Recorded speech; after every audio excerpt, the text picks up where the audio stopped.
Hi there everybody, welcome! So welcome to our Live at Lunch today.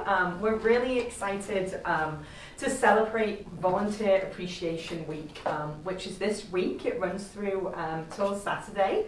And we just wanted to take this time. Obviously, we would have loved to have had a big event with lots of volunteers and everybody here, but still keeping things safe. And so we thought a great way to really celebrate all of our volunteers at the WCA would be to host a little bit of an extended Facebook Live. So welcome and hi to everybody who's joining us right now. And of course, hello to anybody that's watching a little bit afternoon or maybe this evening. The purpose of today really is just to celebrate the work that our volunteers do at the WCA to help us fulfill our mission of safety, healing, and freedom from domestic abuse and sexual assault. And so I know that a few of you, I'm sure, know who I am already.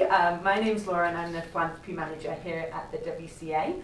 I've been with the organization since January of 2020, and I am just thrilled that I have been able to meet a few of our volunteers in person, but lots of you virtually as well. So hi to everyone that's watching. I see Ashley's watching too. Hi Ashley, and to any of our other staff that are joining us today. Definitely feel free, if you have questions or comments, to put those in the comments below. Hopefully they're below me, where I'm sat right now. And obviously, if any of our staff are watching and you want to share any comments about how much volunteers mean to you, to your departments, then please go ahead and do that. But next, I want to introduce my colleague, Loopy.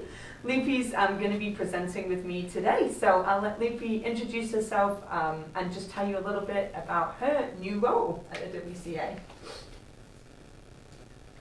Hi everybody, I'm Loopy. I did a live at lunch a while ago with Laura as the department specialist. I started here in 2019.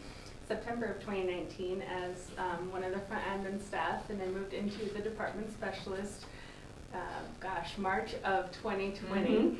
And then starting May 1st, I'm actually going to be the volunteer defense coordinator, so kind of thought it was a good opportunity to kick off Volunteer Appreciation Week together. I'm really excited to be working closer with our volunteers here. I've had the privilege of meeting them throughout the,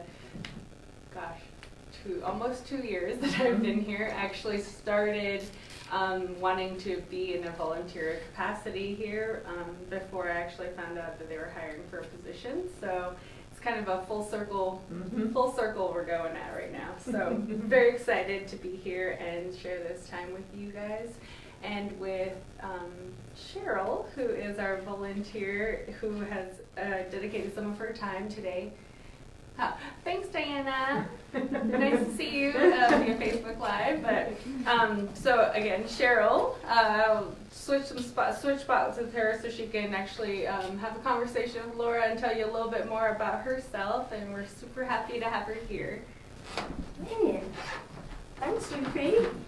Thank you. So we are thrilled. So Cheryl has come to join us today. Cheryl is one of our volunteers, has been volunteering with us since March of 2017. And I thought, me and Loopy thought together, it would be really great if we could have a volunteer live with us to talk a little bit about their experiences. So Cheryl very kindly agreed to join us today. And so Cheryl, I don't know if you want to start just by telling us a little bit about how you volunteer at the WCA, a little bit about yourself. Sure. I was talking to my daughter about volunteering, and she recommended the WCA, and then I got involved. And I volunteer by volunteering at events, by preparing materials for events. And I also volunteer at the Children's Center, daycare. That's great. And so why don't you tell us a little bit about what you do at childcare? So obviously one of the things we're going to do a little bit later is talk through some of the opportunities that we have and the different way that people support us at the WCA. But Cheryl is one of the people that I have seen quite a little bit since I started here. So why don't you tell us a little bit about what kind of things you do at our childcare? And so childcare is licensed childcare. It's available to mothers that are currently living with their children in one of our 2 shelters, Serena's home or Serena's house or Laura's home, excuse me. And so why don't you talk a little bit about, I guess, what a day at childcare looks like? It can be very different. Mm-hmm. Sometimes there are babies there, and I get the opportunity to hold a baby for a while. Mm-hmm. And we just do a lot of activities with the children. The age range is from infants to, I believe, 13. We do different projects with them. We take them outside. We play. That's really cool. Yeah, and so we're really fortunate that we have volunteers like Cheryl that give up their time to help in childcare. And one of the reasons why we're so lucky to have volunteers is because, you know, it's hard for us. We never know how many children are going to need childcare services. And so it's great having dedicated volunteers like Cheryl that can come in and can help support our licensed childcare staff and really be a second pair of hands and a second pair of eyes when we have a number of children that are staying with us. And the number of children fluctuates. You know, sometimes we can have 20 children that are staying in our shelter campus. Other times we might have up to 40 children. And it differs depending on which children also need our licensed childcare as well. So that's really cool. I know one of the places that I first got to know Cheryl and met Cheryl was actually when you were volunteering at our holiday program. So I don't know if you want to talk a little bit about the Giving Tree and what you did to help during the holiday season. Sure. I love the holiday sponsorship program and the Giving Tree program. And so what the volunteers do, as the sponsors are delivering their gifts that will go to a particular family, we help unload their cars, bring the items in to their designated spot. And then the following week, the moms come to pick up the gifts, and it's just so wonderful to see their faces, and so many times they're just overwhelmed with the amount of gifts their sponsors have given to them. And it's just such a joy to see that. And I think it's a really great opportunity for our volunteers to give back, because obviously we try and have what we would call, you know, client-facing volunteer opportunities, because I think that's where you really get to, you know, see the work that we're doing in action. And I know our holiday sponsorship program, not only does it help people that are living in our shelters, but it also helps our community clients. And one of the great things is, so unfortunately we couldn't have volunteers at our back to school sponsorship program last year, just because we were still obviously in the midst of the pandemic at that point. But hopefully this year, our back to school program, which is very similar to our holiday sponsorship, it's where we sponsor children that are either in the community, whose parents or themselves are accessing our services, or in our shelter, and we sponsor everything they might need for going back to school. And so that will actually be taking place July and early August this year, and we're really feeling quite confident with the way things are going that we're going to be able to have volunteers back on site for that too. So that's really awesome. Okay, so I don't know, Cheryl, if you just want to tell us, and it might be putting you on the spot a little bit, but just tell us why you chose to volunteer at the WCA, because obviously, I mean, I know from living here, even just for over a year, that there's so many amazing nonprofits that are in the Treasure Valley area, and like we have such great partnerships, but maybe just a little bit about why you decided to give up some of your time to help us and what was so special about that. I believe in the WCA's program. It's so needed, which is unfortunate, but I just feel like it's a great way to give back. And like I said, it's so needed in not only our community, but everywhere throughout the United States. And it's near and dear to my heart because it's a part of my life experiences.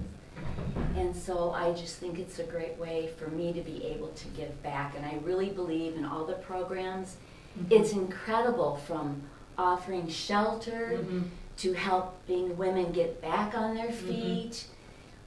There's just so many support systems within the WCA, and it's just, and for the children as well, it's just phenomenal. That's really cool, and thank you for sharing that you have a personal connection too, and all of your thoughts. And I think that's what's really special, I think, about our volunteer programs, and obviously what will be a big part of Loopy's role, especially from May 1st, is helping people who want to give up their time to work with us to find the opportunity that's right for them. And I think we're really excited that as we get further and further into 2021, that we are going to be able to have more volunteering opportunities. We'll be able to do hopefully more outreach events that will need volunteers to help out as well. And as you know, Cheryl talked about, unfortunately the need for our services is far greater than we could have ever imagined. So we've seen an 84% increase in domestic abuse related calls to our hotlines in 2020 compared with 2019. And I think what that shows us is that there are more people in our community that need our services, and in order to be able to fulfill that need, we are going to need the help from dedicated volunteers, and we're going to need more volunteers in the future. So a great example would be, you know, our holiday sponsorship programs. I think, and I'm saying this off the top of my head, but I think we served about 86 families in December of 2020. My expectation is that we'll probably need to serve more and sponsor more families in 2021. And so again, we'll always need more volunteers that can help us to deliver those great gifts and to help our sponsored families you know, have a great holiday season. So yeah, we're very fortunate to have you as part of our team. And I appreciate you coming down and talking to us today, because that is it's not easy to talk on Facebook Live. You know, this is all live, not rehearsed. So I think thank you so much, and we're really lucky to have you as part of our team. Oh, thank you so much. It was my pleasure. You're welcome, and I will let you switch back All right. with Loopy. Thank you, Cheryl. You're very welcome. We appreciate it. Thank you, Cheryl. You're welcome. Also, just want to make a nice little comment about our extra noise we have. There's Yes. a lot of activity happening within the building and outside, so if you hear any noises, that's where it's coming from. And of course, it only just started, so you know, it was like everybody knew that we were going live, and everything started right now. So hopefully, you can hear our nice, clear voices still. They're giving all of our volunteers a nice machine, I think. Again, thank you, Cheryl, for volunteering and like coming to talk with Laura and I. We really appreciate you doing that. So just like a couple of things. So a couple of stats, I guess, that we can share from like last year. I don't know if you follow us on any of our social media, but we did have a post about the number 404, which usually stands for error on websites. But for us, we were lucky enough because we had 404 volunteers help make our Giving Tree program a success last year. And with our Giving Tree program, we actually use it to get 6 months worth of items needed for shelter and facilities within our organization. And it's just a really needed program, and we were kind of nervous because due to the pandemic we were just uncertain if it was even going to happen, but our volunteers came together and a lot of people chipped in to really make it very successful, and we're hoping for another opportunity coming this summer, and then also with the Giving Tree this year. And for our sponsorship, right, that's this one, no. We had about 12,000 hours worth of volunteer work last year, which actually is equivalent to 6 full-time staff employees, which we're so grateful for, because without those hours we couldn't do the work that we need to focus on in order to continue our mission and our vision in the organization. So we're very thankful for everybody who has contributed to that near and far. Yeah, I think that's great. Yeah. I think to me that's just such an outstanding figure. Like, despite the fact that we had the pandemic, we had, you know, 12,000 hours that were done by volunteers, and that can be a range of things. So it's people like Cheryl who maybe were able to come into our building and help with different sponsorship programs or help out in childcare. But it's also people at home that hosted their own donation drives to help us get the needs that we needed to be able to serve more clients in the community and in our shelters. You know, we saw such an increase in the need for safe shelter. We went from 4 emergency intakes in 2019 to we actually had 19 in 2020, and we've had an additional 5 in 2021. So, and emergency intakes are not the only way that people get to us and come to our shelters as well. So all of those things that went on, not just the in-person volunteers, but people making ribbons and doing things at home,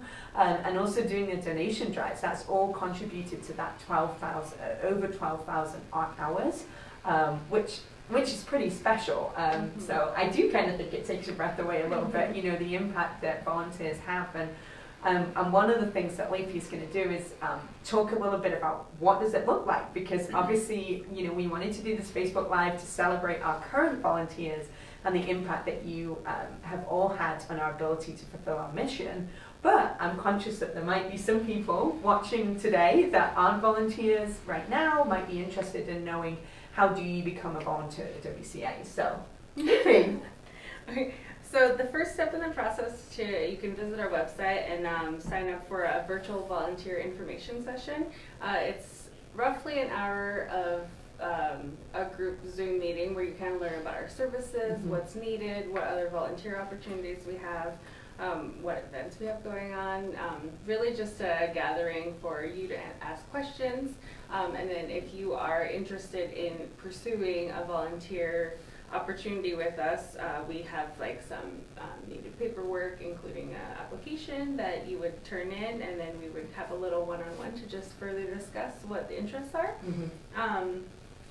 Yeah, and we would look forward to hearing from you. We have a few sessions coming up. We have one in April, at the end of April, and 2 coming up in May. So if we have one in the afternoon and one in the evening, whichever can help with your time. If one of those times don't work out, please feel free to reach out to us at volunteer@wcaboise.org, and we can try to accommodate what your requests are. Yeah, and then I guess we can talk about some of the events we have coming up. So we have Denim Day coming up. Denim Day is on April 28th. Our camera person is doing a lovely dance, and it's very exciting. But we're big fans of Denim Day, so Denim Day is an awareness day within Sexual Assault Awareness Month, which is April. And a little history about that is a woman, she was a teenager at the time. She was in a driver's ed class, and when she was doing her driver's class test, she was taken into an isolated area, and unfortunately she was sexually assaulted, and this took place in the 90s in Italy, and the judge had kind of deemed him not guilty because due to her wearing tight jeans, it had to be consensual for her to take them off. So the following day, the women of the Italian Parliament wore jeans in solidarity to kind of show their solidarity to the victim. So it was deemed Denim Day, and we really appreciate everybody trying to, you know, spread the awareness and wear denim on that day. You can tag WCA Boise on Instagram, and we'll share your posts. We just love to see the interaction via social media and see the support. Yeah, cool, thanks. And so, yeah, Denim Day is a huge day for us. And I think, you know, often, as we just heard, like, people think that volunteering is only doing things in person, but actually, like, participating in some of our campaigns, like Denim Day, that's a really awesome way to volunteer your time and to spread our message as well. As Leafy mentioned, you know, April is Sexual Assault Awareness Month. We have lots of different opportunities for you to get involved. You know, a great way is sharing, as Leafy said, some of our social media posts and messages there. Those can be really great ways for you just to show that you support victims of sexual assault, and that you're here as a resource as well. As well as Denim Day, we also have a couple of other big campaigns that are running right now. So we're actually running a campaign with Stinker gas stations. So you might have seen the Facebook Live. I was on it last week. So Stinker gas stations run the Pieces of Hope campaign. It's really awesome. It actually benefits a number of domestic abuse shelters and provisions across the state as well. But what's great is if you go to a Stinker gas station, you will see, and I of course have left a copy on my desk, but we have these great jigsaw pieces that you can be given, and you can write. You can make a small donation if you choose, and you can write on the jigsaw piece, who you're making that donation in honor of, and it's really awesome. And so that's another great way to volunteer. If you have a Stinker gas station close to you, just popping in and thanking them for being part of this campaign. Because what I really like about it is that all of the staff that work at those individual gas stations, they all come together and they work out the best ways that they can bring attention to this campaign that they do. So it is very much like a staff-led campaign as well, which is awesome. The other thing that I will talk about is Idaho Gifts. So Idaho Gifts actually starts the day after Denim Day. Denim Day is April 28th, which is a week on Wednesday, so not the Wednesday coming up, the Wednesday after. And Idaho Gives actually starts on the 29th of April, and it runs through till May 6th. And it's really an opportunity for us to talk about some of the amazing partnerships with other nonprofits. As I asked Cheryl before, like this, there's so many great nonprofits, and so we like to recognize some of those partnerships as well. And so again, liking and sharing our posts is a great way too. And the other opportunity is coming to a tour or a presentation. So you'll see in the events section of our website, there's lots of great information about presentations. Our Break the Cycle presentations are on there as well. We also have our If These Walls Could Talk tour. That's a great way to participate, to learn more, to update any information that you might have as well. So lots of great things that you can do, especially in the month of April. We've got just under 2 weeks left in April, so some great things that you can do. And I think the other thing I'll mention is obviously sharing our hotline numbers.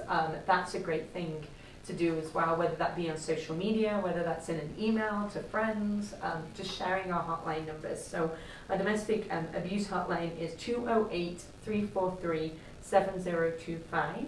And that's just a great way to volunteer as well. And the final thing I'll talk about, as Lucy mentioned, is our wish list. So we have our Amazon wish list on the website. That's a great way to give back, is again sharing details of the needs that we currently have. We have like some really interesting things on there at the moment, everything from like pants to go and tops to go in our store that our survivors work towards getting points so they can have vouchers to spend in there. We need things like planners, brand new planners for the year for our clients to use during their clinical service appointments. There's just lots of different things on there as well. So taking a look at that, sharing, those are delivered straight here, and all of the things on that wish list are directly for clients that are accessing our services right now. I'm just looking on my list to make sure I didn't miss anything. So lots of ways to get involved. I don't know, Leafy, if you could think of any other ways? Yeah, I did forget to mention that the last day, if you wanted to get some Denim Day materials, we have some stickers and posters and denim ribbons here. Is this Wednesday, April 21st. Also, we will have an opportunity for some of our outreach volunteers and our outreach specialist, Becca, as well as our awesome interns. They will be doing a tabling outside of our office at 720 West Washington, handing out that information and any items that you might need or want to pick up. Cool. All right. Wow, I think we are nearly at 30 minutes, 25, 30 minutes, which is awesome. So I just want to thank everybody again who tuned in to watch today, who's watching right now live, or maybe is watching a little bit afterwards. You know, we obviously are so grateful for all of the volunteers that gave up their time in 2020, in 2019. You know, there's so many people that help make it possible for us to be able to, you know, fulfill our mission: safety, healing, and freedom from domestic abuse and sexual assault. And I do have one quote, which is kind of topical because it's from childcare. So Amina is a childcare manager, and I was talking with Amina the other day, and I said, you know, what's the impact? How would you thank volunteers that help at childcare? And Amina said, to the wonderful childcare volunteers, a shout out and a great big thank you for your time, kindness, caring, and patience, and all the love that you share with our WCA kids. All of you are our right hand, and we would not be able to do what we do without your help. Lots of love from the childcare team right there. So I think that's really awesome, and I know that so many of our managers and so many of our staff, you know, really feel so passionately about everything that volunteers do. And so this week we will be continuing to share different spotlights and different information on social media about the way that volunteers have impacted our ability to provide our services. And so again, can't stress enough, if you are interested in volunteering, please do sign up for one of those volunteer information sessions. I know Bree, one of our philanthropy specialists, has been hopefully posting things in the comments section for you to be able to sign up there, which is great. And of course, Loopy shared the volunteer at wcaboise.org. It's a great way for you to reach out. So if you are already a volunteer, but we haven't spoken with you or seen you this past year because of the pandemic, feel free to reach back out through that email. Obviously connect with Loopy as well. I know Loopy is really excited to meet as many volunteers as she can, as soon as possible. And you know, we're just very excited to get back to where we've been. Oh, hi Randy. Hi, Randy. So Randy is one of our volunteers who volunteers on our Sue B committee, which again is kind of what we were talking about as we get more events going. We're really excited for our volunteers to be able to come back and help us out in person. But Loopy, I don't know if you have anything to finish us off with. I don't know, but again, hi Randy, nice to see you via Facebook Live. Laura just mentioned Soupy. I just want to touch on it quickly. We have a 5K, 10K coming up in October. We're kind of working out some details, but Randy has created some awesome courses for us, so we're looking forward to sharing that more with you all soon. And again, thank you, Cheryl, for being here, and thank you, everybody, for tuning in today. Have a good day. Bye. Bye.